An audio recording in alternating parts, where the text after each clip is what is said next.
Hello, my name is Dr. John Edeen. I am a pediatric orthopedic surgeon out of San Antonio, Texas. I am also the membership director of Doctors for Responsible Gun Ownership. In previous GRPCs, I have spoken about active killers and hospitals and the terrorist threat against hospitals. In The Unthinkable, an active shooter in a hospital, I discussed the 5 stages that an active killer goes through before an attack. We also discussed the stopwatch of death, the fact that time is the key element in preventing the death of innocents. If the response comes from inside the building, there are only 2 or 3 killed. If the response comes from outside, the death toll rises to 12 to 15. Most hospitals are gun-free zones and thus fall into the second category. Many in the hospital cannot run, hide, or fight because they are incapacitated. It is immoral to keep those who are not inclined to do harm in a disarmed state, making everyone in the hospital an easy target. In the crosshairs, are hospitals targets for terrorist attack? I described the history and rationale behind terrorism against hospitals. The International Institute for Counterterrorism did a paper titled Terrorist Attacks Against Hospitals. They found nearly 100 attacks against hospitals in 43 countries with approximately 775 people killed between 1981 and 2013. There were 1,217 wounded in these attacks.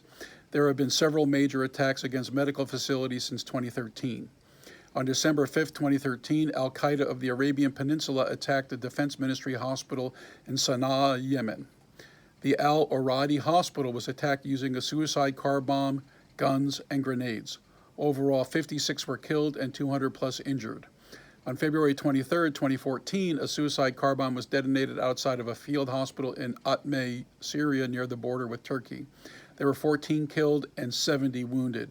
The next major hospital attack happened on March 8, 2017 at the Sardar Mohammed Daud Khan Military Hospital in the secure area of Kabul, Afghanistan. A suicide bomber blew himself up at the back gate, allowing 3 to 4 terrorists dressed as doctors to gain entrance to the hospital. Later, it was found that 2 interns were insiders and participated in the carnage. The killers were systematic in their murdering, throwing grenades into the wards and then shooting survivors in the head. The attackers had 7 hours to do their killing before Afghan security and special forces were able to take back the hospital. Over 100 were killed. The International Committee of the Red Cross reported 240 attacks in 2014 through 2015 that killed or injured medical personnel and closed, damaged, or destroyed medical facilities in Afghanistan. The United Nations Assistance Mission in Afghanistan documented 119 incidents where healthcare facilities were targeted in 2016.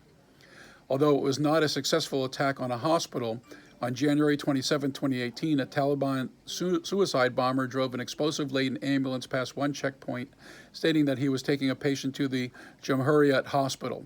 He was stopped at a second checkpoint in a crowded shopping district near the hospital when he detonated the bomb. The death toll was initially reported at 103, with 235 wounded. On May 12, 2020, 3 men dressed as police entered the Dasht-e-Barchi hospital run by Doctors Without Borders and opened fire in the maternity ward, killing at least 24 people, including newborns. Afghan security forces entered the hospital grounds, and a gun battle lasting 4 hours resulted in the deaths of the terrorists. The U.S. blamed the group ISIS-K.